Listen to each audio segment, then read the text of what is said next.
Hello everyone, good morning. Today is 9th of September and welcome to the Hindu newspaper analysis discussion. So guys, in the video we'll discuss the entire analysis of the Hindu newspaper, and meanwhile you can download the explainer PDF. Okay, so just a minute.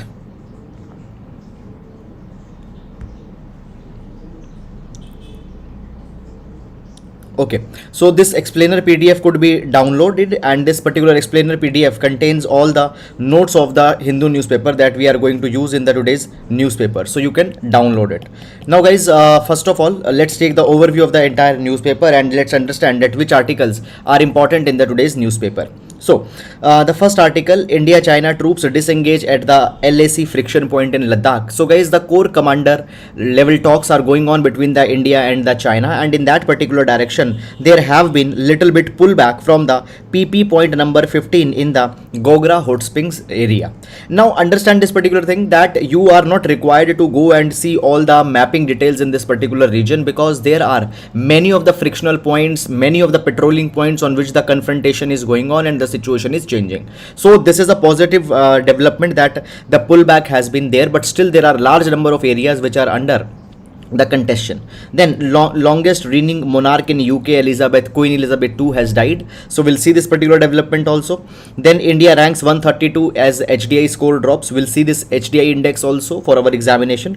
Supreme Court fixes 3 questions for examining EWS quota. So guys, understand this particular thing, that the 103rd Constitutional Amendment Act that was carried, by that 10% additional reservation was given to the economically weaker section. Now this particular amendment has been challenged into the Supreme Court. It has been said that this violates the Indira Sahani judgment, because the reservation cannot exceed the 50% mark. So that particular thing is going on. However, nothing concrete has come in this direction. Moreover, I have discussed this particular article 2 days back with you in much detail.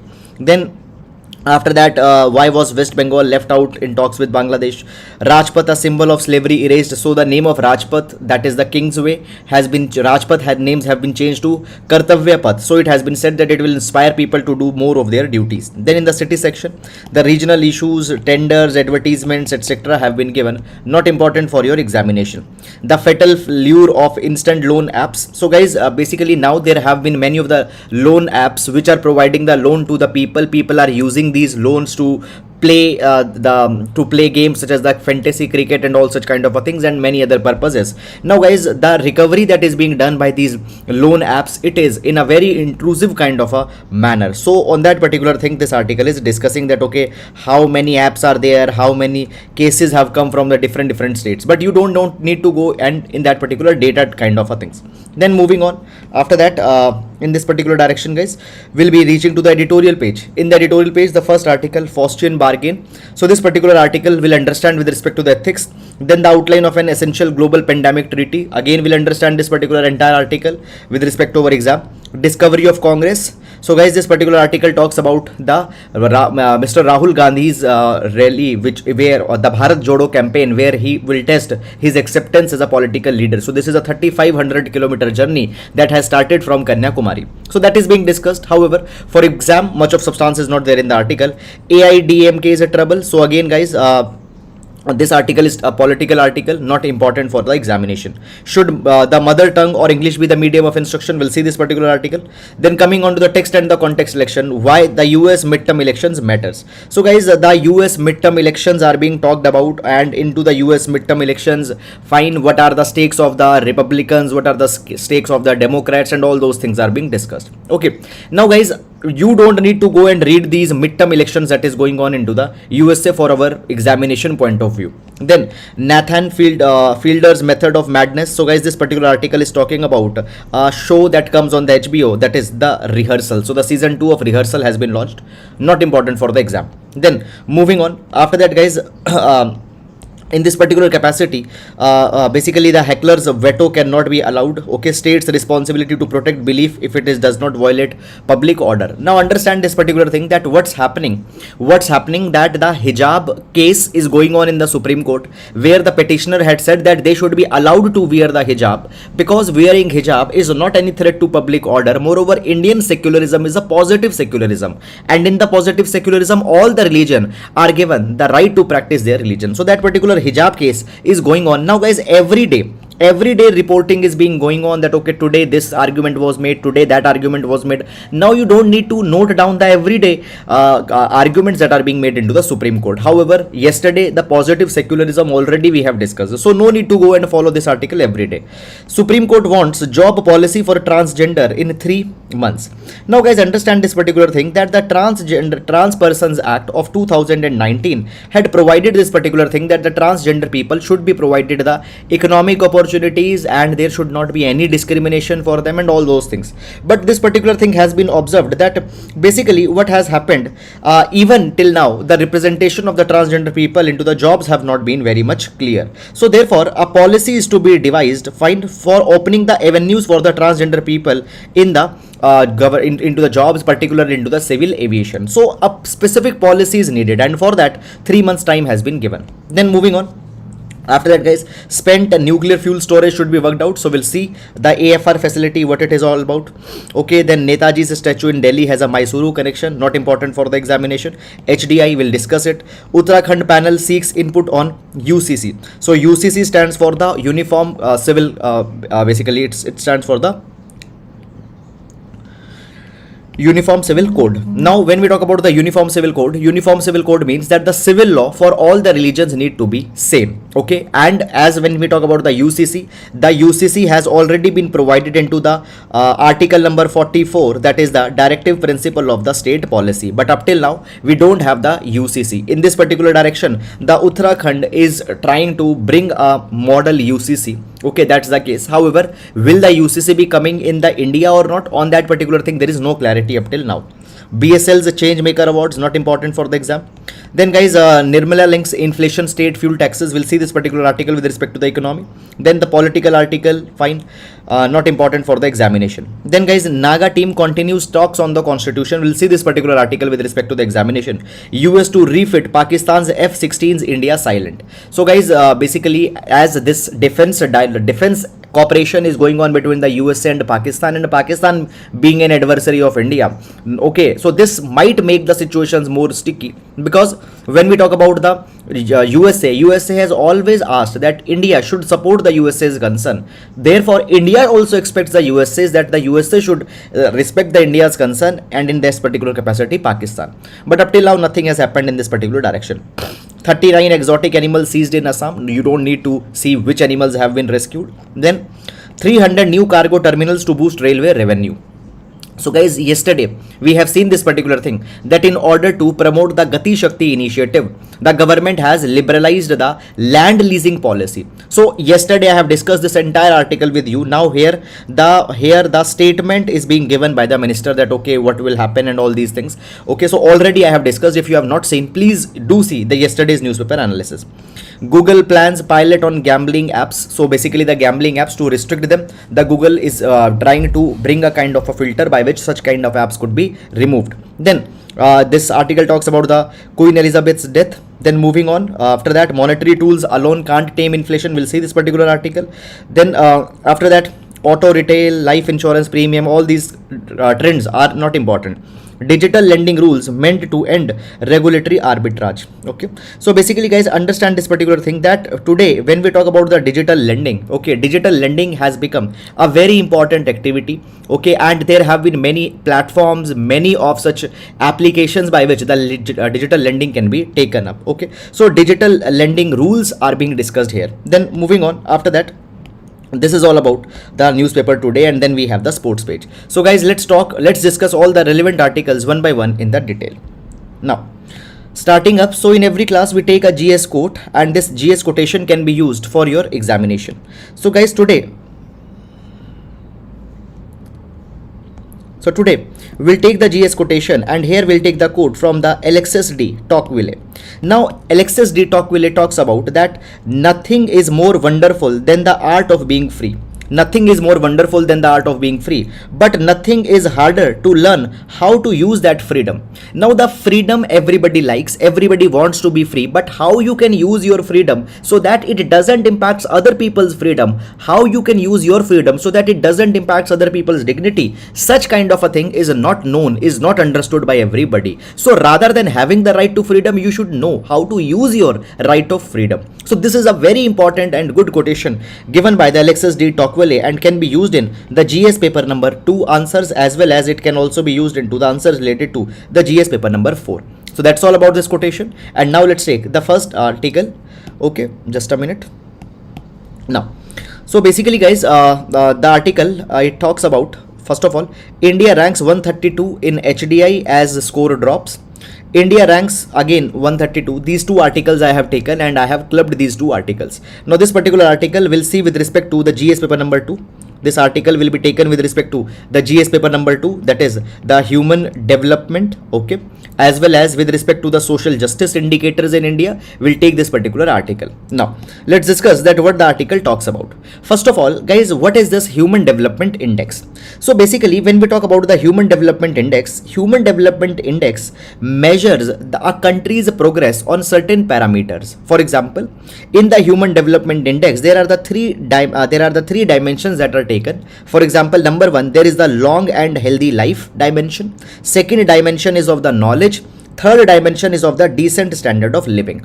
On all these three particular parameters, on these three dimensions, a country's human development progress is seen and a human development index is prepared. When we talk about the human development index, countries, there are the low performers, there are the medium performers, and then there are the high performers. Countries are ranked into these three categories. Let's understand a little bit more about this particular index. So basically guys, into the long and healthy life, there is life expectancy at birth that is taken. Life expectancy at birth. Life expectancy at birth means that how many years a particular person is going to live at his birth. Now understand that life expectancy differs at different ages. Okay, so at birth, what is the life expectancy that is taken? Then the second, in the knowledge parameter, there are two things that are taken. There are the two indicators that are taken. Number 1 is the expected year of schooling. It means that how many years probably a person is going to how many years of schooling a person is going to do. Fine. Expected year of schooling and mean year of schooling. Okay, average year of schooling. These two things are taken. Then GNI, gross national income per capita. Okay, GNI, gross national income per capita. On all these three particular parameters, fine, the human development index is derived and the countries are categorized as the low performing, middle performing and high performing. Now guys, when we talk about the human development index is released as the part of human development index. The HDI is released as the part of the human development report. So recently what has happened, the human development report 2021-2022 has been released, and within this HDI report, this particular human development index has also been released. Now who releases? Now the question comes, because on these particular lines already UPSC has asked the questions, who releases this HDR report and the HDI? It is released by the United Nations Development Program. Okay, so released by UNDP as a part of the HDR report. Okay, and now let's talk about that what has been the India's performance. So India has been ranked 132 out of the 191 countries that have been ranked by this particular index. So just a minute. Okay, so basically in this particular index, how many countries have been ranked? 191 countries have been ranked. Out of that, India's rank is 132. Now first of all, understand this particular thing, that India's score has been declined. India right now belongs to the middle performing nations. India's score has been declined. Now understand this particular thing, that when we talk about the decline is not only into the case of India. The decline has been there in almost all the countries' cases. For example, understand this particular thing, that the drop, okay, it has happened in 90% of the countries. They have registered a drop. Why? Because of the multiple events that has happened into the world. Now what are these multiple crises that have been there? Number 1, the report says that because of the COVID-19 pandemic, the war in the Ukraine that is going on, the environmental challenges that are there, okay, high temperatures, environmental extremes that have been there. Fine, all these particular things had impacted the human development, and the human development has stalled. It has either stayed stagnant or it has come down, and this is the thing that is happening for the first time in the 32 years. So 90% countries score has been declined. 90% countries are bad performing in this particular human development index. Is it clear or not? Now, when we talk about, guys, the biggest decline that has come, what is the reason for that particular thing? So biggest decline has come because of the drop in the life expectancy that has happened. So guys, because of the COVID-19, the life expectancy has been dropped sharply. Now this is the global life expectancy that we are talking about. So the life expectancy has dropped from 72.8 years in 2019 to 71.4 years in 2021. So this is because of that. Now if you see this particular thing, there is one indicator, that is the life expectancy at birth. Now the life expectancy got impacted by COVID-19, so by that the entire HDI score of the countries has come down. Now further, however, guys, when we talk about this particular index, understand this particular thing, that gender inequality, when we talk about the gender inequality has been increased into the entire world, but in this particular capacity, okay, gender inequality has been increased by 6.7%, but India has seen a improvement in the gender inequality index. Okay, so in the gender, India has seen an improvement into the latest report compared to the 2020. So basically, on to the gender inequality, India's score was 0.490 in 2020, and it now has increased to 0.493. So India is doing good on this particular capacity. Now guys, understand this particular thing, that when we talk about the gender inequality, it sees certain things. For example, gender inequality is seen with respect to the reproductive health of the women, empowerment of the women, and the participation of women in the labor market. So in the gender attribute, these three things are taken up. So this is all, guys, about this particular article. So I hope that you have understood these particular things. Now understand, guys, please download this particular explainer PDF from the Telegram channel, and please use all these particular informations. Now you don't need to see anything beyond this particular thing. So whatever question can be framed in the examination, it can be solved by seeing this particular information. Now moving to the next article. Okay, so guys, here we can see that the Queen Elizabeth, the longest serving monarch in the Britain, has now died. Okay, so basically, guys, little bit of information about the Queen Elizabeth II will be seeing here, but now I am pretty sure that there will be hundreds of the videos that will be coming onto the internet, onto the YouTube, where they will be telling the entire history of the Queen Elizabeth and all those kind of things, and many of those videos will also be saying that it is important for UPSC examination. But you need to understand this particular thing, guys, that for your personal interest, if you want to see, you can see, but for your UPSC, such detailed informations are not required. So whatever we see here, okay, for UPSC, that particular knowledge will suffice, okay, if a question comes. However, if a question comes on that particular line. Now when we talk about the Queen Elizabeth has been one of the longest serving queen into the Britain. Now the reign of the Queen Elizabeth started in 1952. Clear? What happened in 1936? Actually, in 1936, she became the heir to the throne. That is, she will be succeeding the heir. And actually, her reign began in 1952. So from 1952 to 2022, she has ruled for the 70 years. Now understand, guys, there are two things that, see, her reign started in 1952, but her official coronation happened in 1953. So coronation is officially when a person is being given the charge of a monarchy, and the reign is when actually it started. So there are two different dates. 1952 reign started and coronation happened in 1953.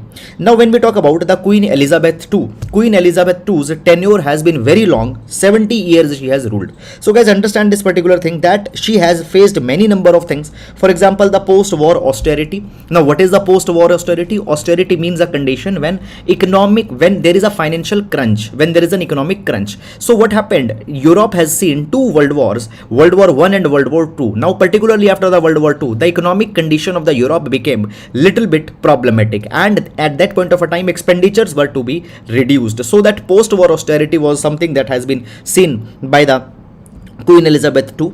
Then the transition from empire to Commonwealth happened during the tenure of the Queen Elizabeth II. So guys, before the World War II, the Britain was an empire where it has so many of the colonies including the India. But what happened after the World War II? Basically, many of the colonies of the Britain, they became independent, even if they became independent, okay. And what happened? Actually, a Commonwealth was created. Now, what is the Commonwealth? Commonwealth is a grouping of all the countries which were earlier ruled by the Britain. So from empire it turned into the Commonwealth, okay. And today, fine, these countries, they are all of the members of the Commonwealth, they are sovereign. Now after that, the Cold War era, Cold War started during the time of the Queen Elizabeth, okay. And after the entry of the the end of the Cold War happened during the time of the Queen Elizabeth II. Then the UK's entry and withdrawal from the European Union. So we have seen recently the Brexit has happened. So Britain entered the European Union, it exited the European Union, Brexit, or these kind of things have happened during the reign of the Queen Elizabeth II. Now understand that her reign spanned 15 prime ministers, okay. Her reign started with the Prime Minister Winston Churchill and the basically Miss Truss, okay, who has assumed the office just 3 days back. Fine, okay, she has seen her also. After that, one very important and one very notable thing about the Queen Elizabeth was that she had held the weekly dialogues, weekly audiences with the Prime Minister throughout her reign. So throughout these 70 years, she had basically had the she had the sessions with the prime ministers. Now this is something very important to see that whether the prime ministers and whether the ministers are working in the sync of the spirit of the constitution or not. So in this particular capacity, she had performed her duty very well. Now who will be the next successor of the Queen Elizabeth II? So according to the protocol that has been there, Queen's eldest son, that is now the Prince Charles, is going to be the next king, okay. So this is all about the Queen Elizabeth II's reign. Now guys, here you can see some of the high points that have been there, that okay, when she got married, okay, when basically about her children, and many other events have been provided in this particular timeline. For UPSC, not very much important. However, if you have some interest, you can download this particular PDF, or you can pause the video and can see this particular timeline, okay. Now moving to the next article. Naga team continues talks on the constitution. Naga team continues the talks onto the constitution. Now understand this particular thing, guys, that when we talk about this particular article, this article is going to be important in GS paper number 3, internal security. GS paper number 3, internal security. Now in this particular article, we'll understand the entire Naga conflict that's there, okay. So the Naga conflict and this particular new issue where the Nagaland's constitution will be integrated with the Indian constitution. Very important development. We'll see this particular thing. Now first of all, guys, before going in this particular article, I would like to give you some of a background, and for this particular background we have taken this particular infographic. You can refer to this particular infographic. Now let's see the background of the Naga insurgency. Now understand some of the few things even before that. When we talk about, guys, the Nagas, now Naga is a very big indigenous group and it contains many of the tribes within that. So when you talk about the Naga is not a single tribe. Naga is a indigenous racial group, and within the Nagas there are many of the tribes that have been included, near to 20 tribes, okay. So 19 to 20 tribes are included into the Nagas. When we talk about the Nagas, Naga people have lived into the present region of Nagaland, present state of Nagaland. There have been the areas of Assam where they have lived, even in the country in the around the region of Myanmar. Also the Nagas have lived. Now when we talk about the Nagas, okay, Nagas came under the control of, basically the Naga state came under the control of the Britishers. Now even into the colonial times, the Nagas, they wanted autonomy, they wanted independence from the British regime, and this particular movement of the Nagas to gain the independence or to gain the autonomy started way back in 1918. So what happened into the 1918? There was the Naga club that was formed, and the seeds of the Naga nationalism was sown. So Naga club wanted wanted the autonomy, they wanted they wanted the independence with respect to their cultural practices. Now what happened later, what the Naga club and basically many other people, they formed the Naga National Council, NNC, and under the now Naga National Council was led by A.Z. Fizo. Now A.Z. Fizo has been a very important leader of the Naga movement. He has raised the demands of autonomy for the Naga people. So the NNC was created way back in 1946. Now understand, after that what happened, NNC in 1947 declared the independence. So 15th August India got independence. 15th August India got independence. Before that, on 14th August NNC declared their independence, that we are a separate nation. This thing happened. Now guys, understand this particular thing. Obviously the independence of the Nagaland was not accepted by the India at that point of a time. Okay, so therefore what happened, in 1955, NNC started the armed insurgency. Why they started armed insurgency? Because their 1947 independence was not recognized. Now in order to control the armed insurgency of the Nagaland, at that point of a time, Assam Disturbed Areas Act was imposed, and then finally AFSPA, Armed Forces Special Powers Act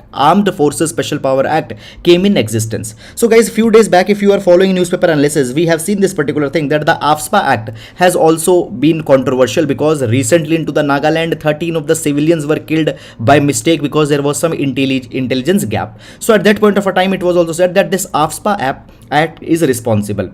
So AFSPA Act came in. Now again I'll repeat, it stands for Armed Forces Special Powers Act. In this particular act, the armed forces personnel, they get the power that they can arrest the people even without warrant. They can even shoot on the people in some of the circumstances.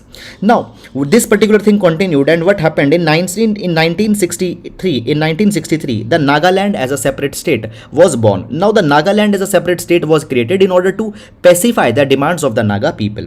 Then after that guys, in 1964, Nagaland Peace Mission was created and the ceasefire was assigned. Now what is the ceasefire? So there are many of the parties into the Nagaland which wanted the autonomy, and they had picked up the arms. So ceasefire between those forces and between the government was signed. Then after that, in 1975, the Shillong Accord was signed. Shillong Accord. Now what was the Shillong Accord? It talked about the unconditional ceasefire and a complete, it was called as just a minute. So it called for unconditional ceasefire. So the political parties said that okay, we'll not be picking up the arms and we will go for the peace negotiation with the government.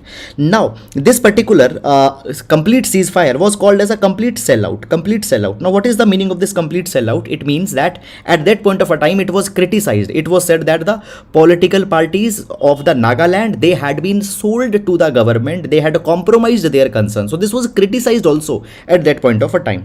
Now 1980 was an important movement. Why? Because into the 1980, NSCN was formed. Now NSCN stands for the Nationalist Socialist Council of Nagalim.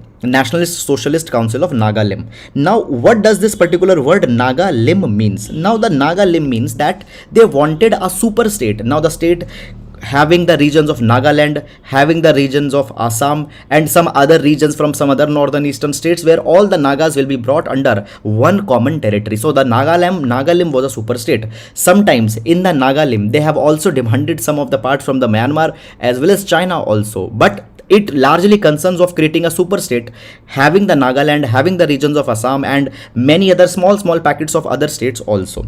This happened. Now understand that actually the 1982 again was an important event. Why? Because the NSCN that was formed way back in 1980, it got split in two parts. So what are the two parts it got split in? One became NSCN, that is the NSCN Khaplang. K stands for Khaplang. Khaplang was a leader. And another became NSCN IM. IM stands for Isaac Muvaiya.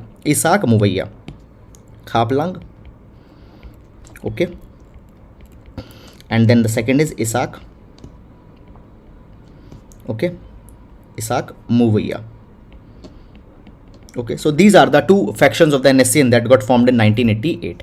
Then in 1997, NSCN IM signs a ceasefire with the government of India. They said that we'll start with the peace negotiations. In 2001, NSC and K signs the ceasefire. So both NSC and IM and NSC and K had signed the ceasefire. Now these were the biggest parties into the Nagaland, and it was seen at this point of a time that the things are going good, and very soon the peace agreement between the Nagas and between the government will be completely signed. Then after in 2015, what happened? NSC and K Khaplang has broken the ceasefire. They had said that many of their demands, particularly demands with respect to the autonomy, are not taken care of. And in 2005, Naga Peace Accord was signed. Now in this Naga Peace Accord, the government is now negotiating with the NSC and IK, that is the Isaac Muvaiya. So Isaac Muvaiya is the one with whom the government is now negotiating. Now when we talk about the present Naga peace that is going on, so center government is engaged in discussion with the Isaac Muvaiya faction, that is the NSC and IM that I have told you. Fine. Along with that, there are the 7 Naga national political groups that are also there. So the other 7 Naga groups, political parties are also there. Okay. So this is going on. Now they are trying to find this Naga peace. They are going find the solution to these Naga talks. And there is one bone of contention that has come in between. What is the bone of contention? Major of the things have been now finalized. But one issue that comes is there that the NSC and IM and even the Naga parties, they are demanding that they want a separate constitution as well as a separate flag for the Naga people. Now this particular thing is going against the idea of one nation. Now in this particular capacity, what government has provided that see, government is ready to incorporate Yazbu. Now Yazbu is the name of the Naga constitution. So government had said that the government is ready to incorporate the Yazbu, the Naga constitution, within the Indian constitution.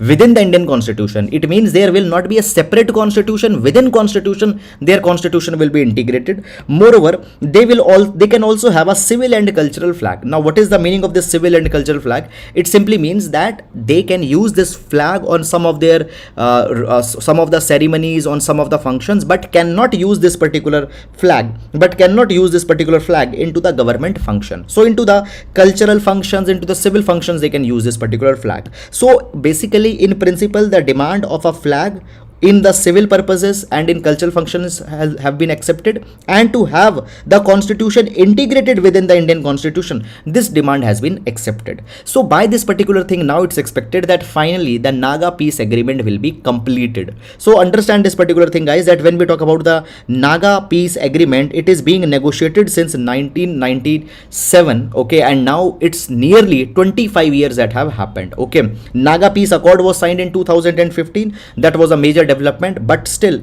we are awaiting that when the finalization of this particular agreement will happen, and now it's expected that it will happen if the Nagas also ready with this thing. So that's all about this article, guys. This is a very, very important article. Again, I am writing, it is a 5-star article, very, very important article for your internal security GS paper number 3. Now let's move to the next article. Spent separate nuclear fuel, N fuel storage should be worked out. Now this particular article, guys, we'll understand with respect to the GS paper number 3. Okay, science and technology basic awareness. We'll see this particular article. So basically, guys, understand this thing, that when we talk about this particular article, some of a background you should be knowing first, the background.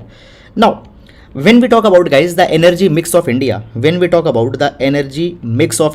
means that from where the India is deriving its electricity, around 2% of India's energy, just around 2% of the India's energy, it comes from the nuclear power plants.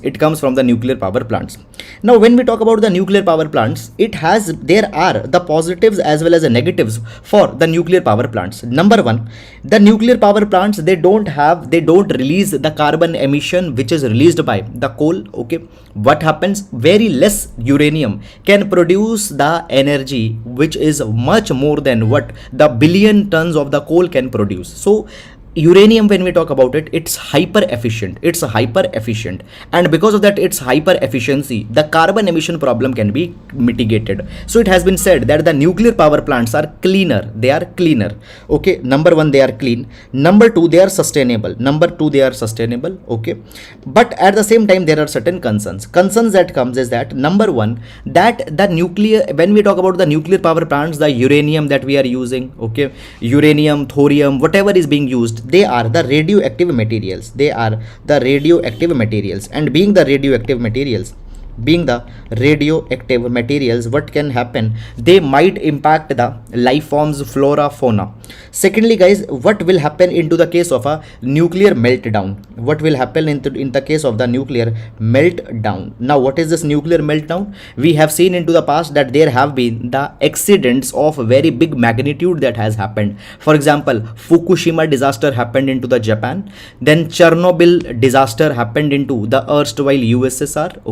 Okay, so the Chernobyl disaster happened, then the Fukushima disaster happened. All these particular things had happened. So there is some kind of a concerns. Now, therefore, the nuclear power plants have been always in a controversy. Now, this particular article, guys, talks about the Kundakulam nuclear plant. It talks about the Kundakulam nuclear plant that is into the Tamil Nadu. Now, what this particular article is talking about? This article is talking about the AFR facility. AFR stands for away from reactor. AFR stands from away from reactor. Now understand this particular thing, guys, that what is this AFR? So basically, when we talk about a nuclear power plant, there are, number one, unused fuel. There is unused fuel, and then there is another type of a fuel, that is the spent fuel. Okay, now understand that into the radioactive plant, into the nuclear plant, once the fuel will be used, there will be some leftover, there will be some residue of the fuel. Now this residue of fuel is equally radioactive. Now understand this particular thing, that when you are burning the coal in a coal fire power plant, there is ash, that is a residue. Now that particular ash can be used for making the fly ash bricks. It could be used for filling the mines, and many other purposes could be there. And at the same time, when we talk about that ash might be the potential source of PM 2.5, PM 10, and all those kind of things. But that particular ash is not radioactive. But this particular spent fuel that's there, it's radioactive. If it gets leaked into the environment, it can impact so many of the lives. So basically, this spent fuel, it is a very big concern. And how to store this particular spent fuel, this is also a very big problem. Now understand that when this particular is the twofold facility, two types of facilities that are there. One facility is located within the reactor buildings. It is called as the spent fuel storage pool or the spent fuel storage bay. And there is one more facility that is located away from the reactor, that is called as the AFR facility. Away from reactor means that it is located within the premises but away from the main reactor that is there. Okay, so the AFR facility, which is within the plant's premises but away from the nuclear reactor that is there. Now understand that when we talk about this AFR facility, it's needed it's not needed from the day one. Why? Because when you use the fuel, then that particular fuel, after one that it has been used, it is kept within the nuclear premises as it has to cool down at a particular temperature. So basically what happened, when we talk about the spent fuel, first of all, the number one, the spent fuel is stored within the reactor building, fine, as an immediate storage. Okay, fine. For few years it is stored there where it's cooled sufficiently, and then it is shifted to the next facility, that is the AFR facility. Okay, now when we talk about the AFR facility, already we are having the two AFR facilities in India. One AFR is in operation into the Tarapur near the Mumbai, and the second AFR is being constructed at the Rawat Bhata near the Kota. So already two of the AFR, that is the facilities where we will be storing the spent fuels, it has been there. Two are there, Rawat Bhata in Rajasthan and the Tarapur into the Maharashtra.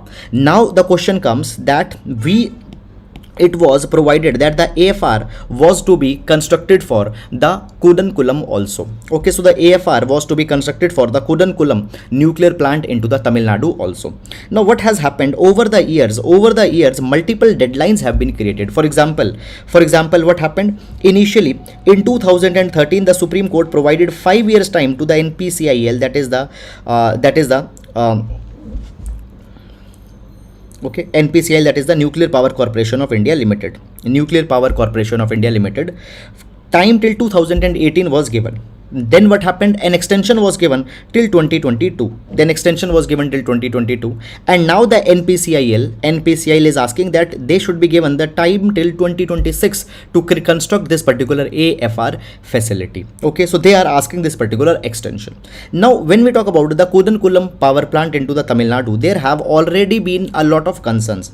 The first concern that comes here is that the people, they are demanding that this particular power plant should be shut down. This particular entire project should be shut down. Why? Because it might impact the lives in the case of some accident, some meltdown. The entire peninsular India will be impacted by that particular thing. So first is this.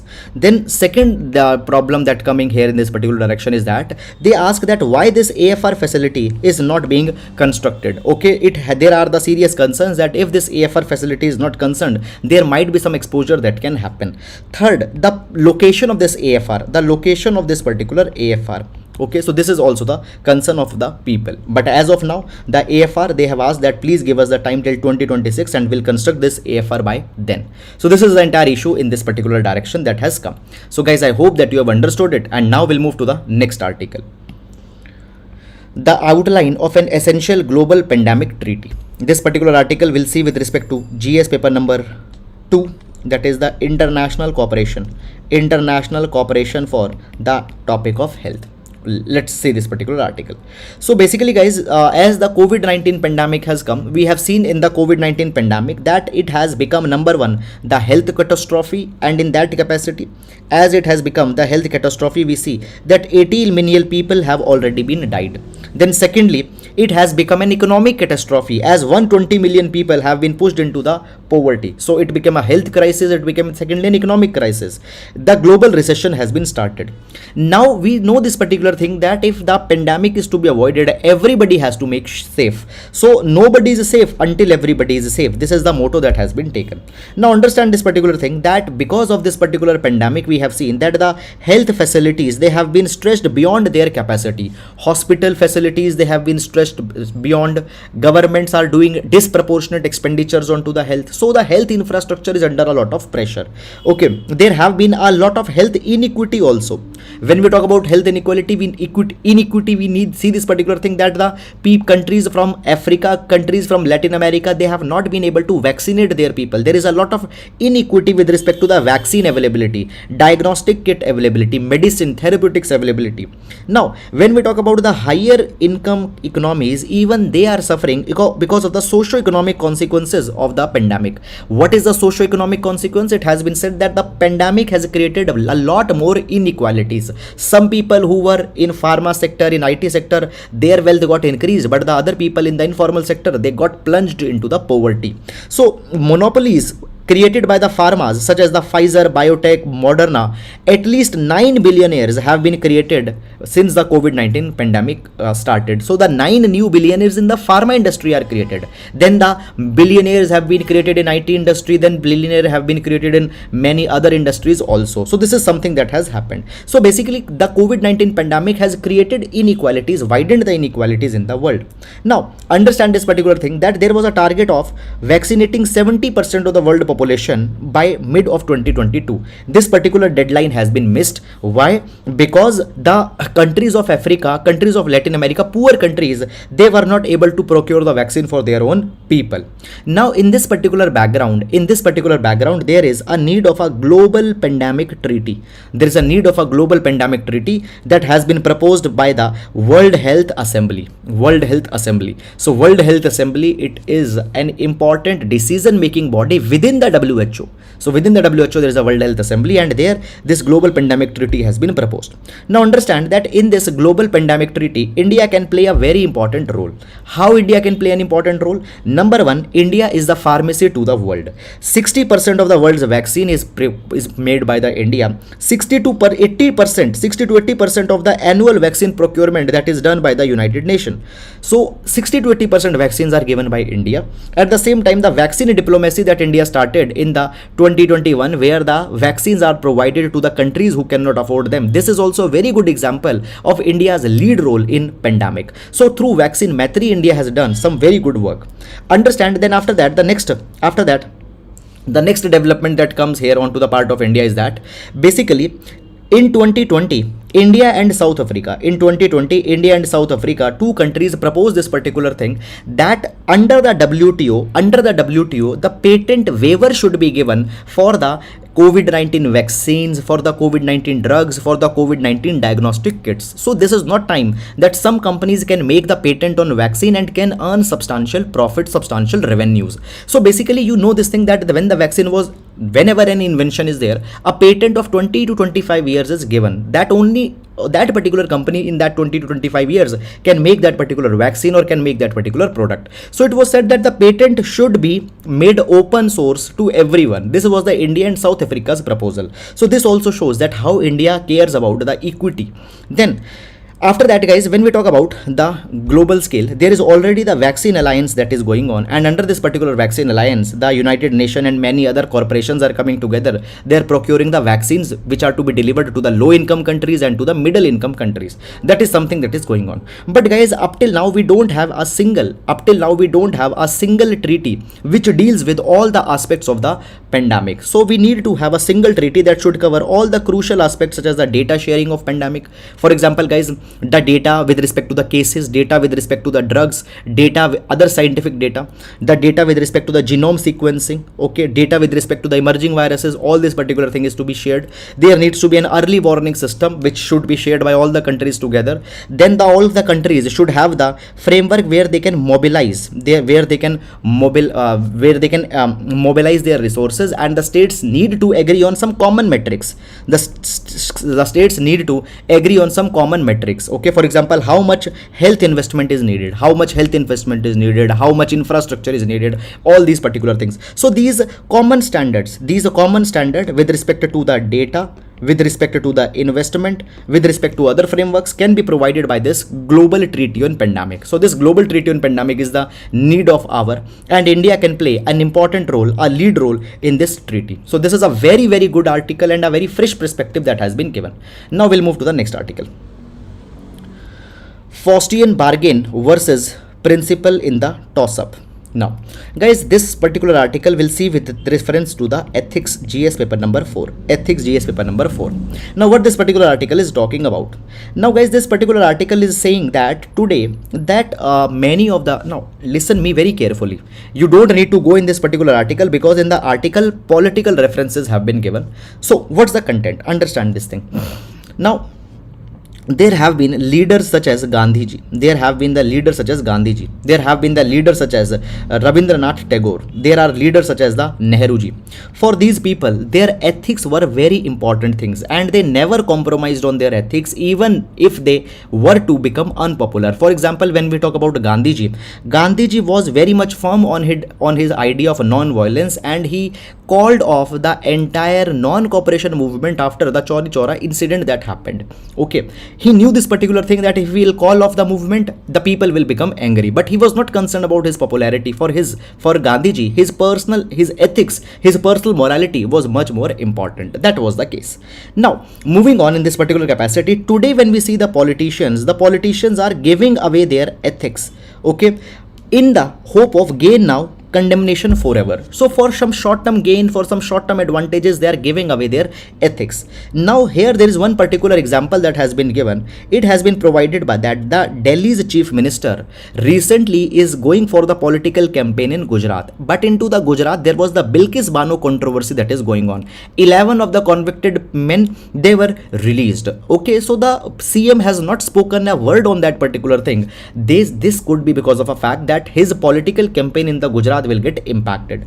So this is one example, but at the same time, guys, many examples are considering that what are their political gains are not picking the voices against major national issues. Now, for this particular tendency, there is one terminology that is given, that is the Faustian bargain. Faustian bargain.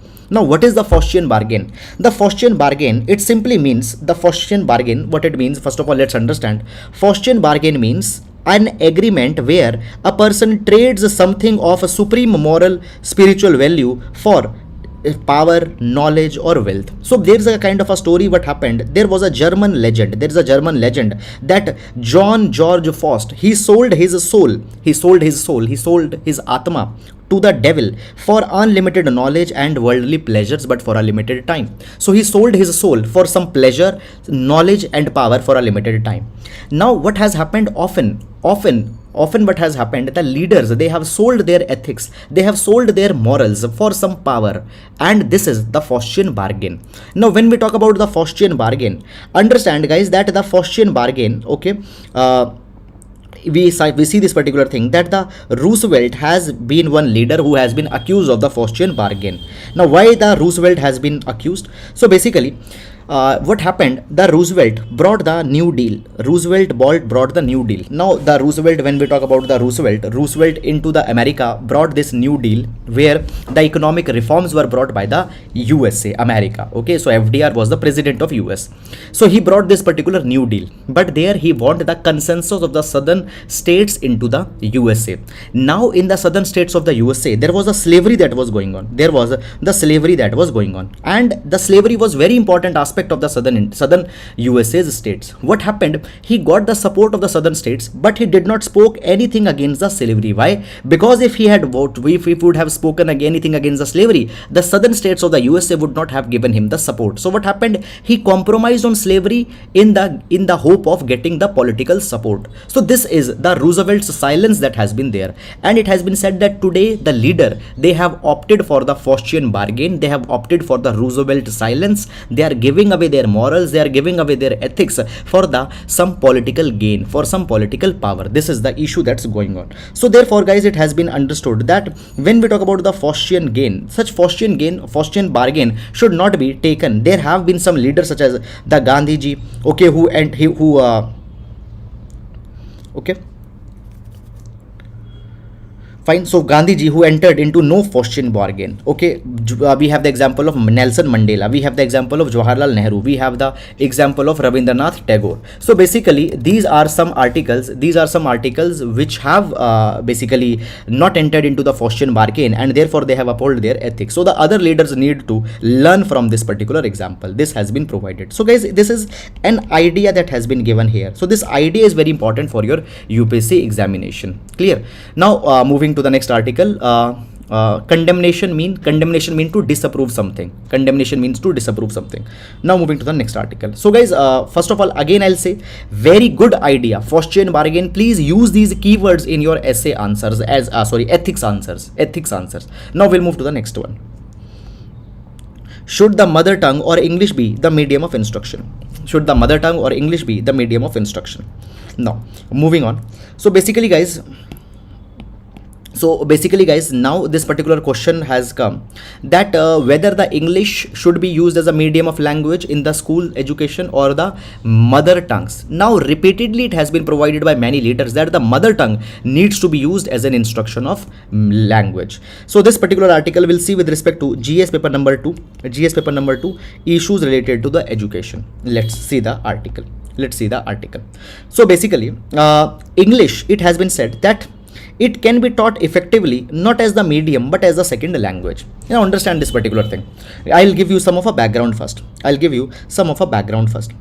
Basically, if you see, guys, what happens, 95% of the student, now this is something which have been given by the Minister of Home Affairs in one of his speech. He said that 95% of the children, they actually are more comfortable into the mother tongue. They are more comfortable in regional language. Why? Because this is the language that they have spoken at their home. This is the language which they have internalized as their first language. So therefore the education should also be given into the mother tongue, or education should also be given into the regional language. They will be more comfortable in understanding the concept if they are taught in this particular language. But what has happened around the country, there is an absurd obsession of the English language, that the education needs to be in English, everything needs to be in English. So whether this particular thing is correct or not, such thing is being discussed in this particular article. So basically there is a raging debate over the need of children to have their mother tongue as the medium of instruction into the school.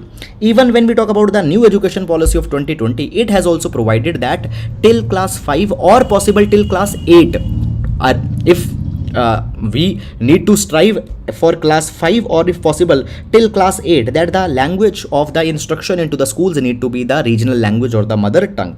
Even the psychologists have agreed on this particular thing, that when the mother tongue is used as a language of instruction, then a child is more comfortable, can understand the complex concepts, and once you have given some foundational learning, foundational education, laterwards the other languages can be taught, even the English can be taught laterwards, but first focus on regional language, focus on the mother tongue. That's the consensus that has been achieved. Now guys, understand this particular thing, that when we talk about the first language is very much critical, and the first language needs to be the mother tongue. There have been many bilingual and multilingual classrooms. Here the example of Jharkhand has been given. It is being said that when we talk about the Jharkhand, their Hindi is the major language, but 50 to 60% of the children don't speak Hindi. They speak their mother tongues, regional dialects, etc. That's the case. So basically it is being provided that when we talk about the school education, the pedagogy is very different for the first language. Now it has been provided that into the school education, regional languages, mother tongues are needed to be emphasized a lot, and if needed, later words English can be taught. Understand this particular thing, guys, that English is just a language. So the article is saying that today when we talk about India has become a country which is most exclusionary into the world. How? If you know English, you can go to the higher level jobs, and many of the elite jobs, white collar jobs, are reserved if you know English. If you don't know English, then those jobs are not suitable for you. So we have made English as a marker of merit, but that's not the case. English cannot be the marker of merit. It has been provided that basically the component of education, it has been provided that when we talk about English, it can be taught as a second language. Okay, but non-English speaking world that is today, that is there, it should not be excluded. So when we talk about the teaching, it has been said that when we talk about the teaching is something like this, that English needs to be just a second language. English just needs to be a second language that is being taught. English needs to be taught just as a second language, and the entire medium of instruction should not be in the English. So this is the basic idea that's being given in this particular article. Okay, so guys, basically in this article a kind of a similar thing has been repeated. Okay, so all the summary I have provided you here, and now we'll move to the next article. Then here there are the two articles which both are talking about the inflation. First article, it says that the monetary tools alone can't tame inflation, and the second article says that the inflation is linked with the state fuel taxes. Okay, so we'll club both of these articles, and we'll see this particular article with respect to the GS paper number 3, the state of Indian economy. Okay, now let's start this particular article. So basically guys, what's the present issue? The present issue is going on like this, that in 2020, what happened? In 2020, the lockdown was announced, and as the lockdown was announced, after the lockdown, what happened? The economy came to a standstill. Economy came to a standstill, the GDP declined, the tax collection declined, everything came to a standstill. Large number of people lost their jobs. Then what happened? Government came with the Atmanirbhar Bharat Abhiyan. And under the Atmanirbhar Bharat Abhiyan, 20 lakh crore rupees fiscal package was given to the India. And when this particular money was pumped, why this particular money was pumped into economy? In an expectation that the growth will come. And what has happened? Now the growth has come. But at the same time, as this excess money entered into the market, it has brought the inflation. And now we see that from the past couple of months, inflation, it is above the comfortable range. So in India, we go for inflation targeting. Inflation needs to be between the 2 to 6% range. But right now, the inflation is beyond this 6% range. So the question is coming that we should control the inflation. But if we control the inflation, what can be done to control inflation? We will be using the monetary policy. We'll be using the monetary policy. In the monetary policy, what will be done? The money supply into the economy will be reduced. Money supply into the economy will be reduced. Okay. So what happens into the monetary policy, tightening of monetary policy, or using monetary policy to control inflation? The Reserve Bank of India will increase the repo rate. When the repo rate will be increased, what will happen? The banks that are getting the money from the RBI, it will become expensive. If that money will become expensive, banks will increase their interest rates. And when the banks will increase the interest rate, obviously people will not borrow money. And when people will not borrow money, the supply of money in the economy will be reduced. And by that, the inflation will be controlled. But understand this particular thing, that if we will control the monetary policy, we'll tighten the monetary policy, and if the money will not flow in the economy, the growth will also be compromised. The growth will be always be compromised. So now there is a kind of a dilemma, that whether we should focus more on inflation or should we focus more on growth. Now in this particular capacity, the government has provided this particular thing, that when we talk about the present situation, the growth is more important. And in this capacity, yesterday we have taken one article. In that particular article, the finance minister has very clearly said that right now inflation is not a priority of India. Right now the priority of India is growth. And there they had said that we are not going to look too much into the inflation. Now what has happened in this particular article, the finance minister had said that the Western countries, they have always said that to control inflation, use your money, basically tweak the money supply, use the monetary policy. But that approach has not the perfect response. That is something that is being said. Moreover, if you remember, we have seen yesterday one editorial also in this particular line, that the monetary policy as a tool to control inflation has been something which has been advocated by the West, but it has not perfectly well worked in all the countries.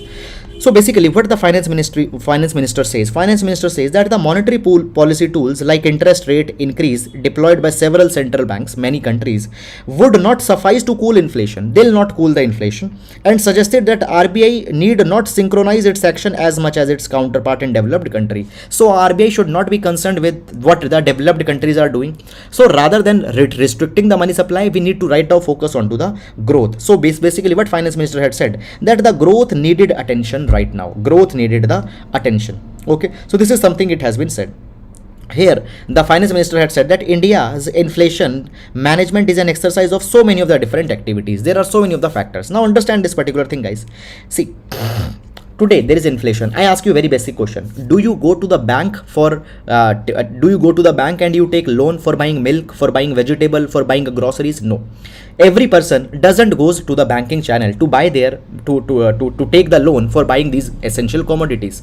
Now when we talk about today inflation is high because of the food prices are increasing, and because the food prices are high, okay, we need to work on some different strategy. Everybody is not going into the bank to take the loan to buy the groceries. So if you increase the interest rate there, how the food inflation will be reduced? This is something that is to be seen. So therefore inflation in India is not a purpose of money supply. It has many other factors also. So that is something that we need to look upon. So basically here it has been said. Now again read the heading. Monetary tools cannot tame inflation. What are the monetary policy tools? Increasing interest rate, decreasing interest rate. When inflation is there, increase the interest rate. So that particular tool will not solve the problem. This is something that has been provided. Then there is another article that has come, that is the Nirmala links inflation with the state fuel taxes. So basically what the finance minister had said, now you know this particular thing, that there is a very close relation. Now see, there is a very close relation between the fuel prices and between the inflation. Now if the fuel will be expensive, what will happen? The movement of the basic goods will become expensive. Now majority of the goods, they travel through road, trucks. Okay, so if the diesel and petrol is expensive, the transportation will become expensive. The vegetable that is reaching to you, the milk that is reaching to you, it will become expensive because the transit cost has become increased. So fuel prices always drive the inflation.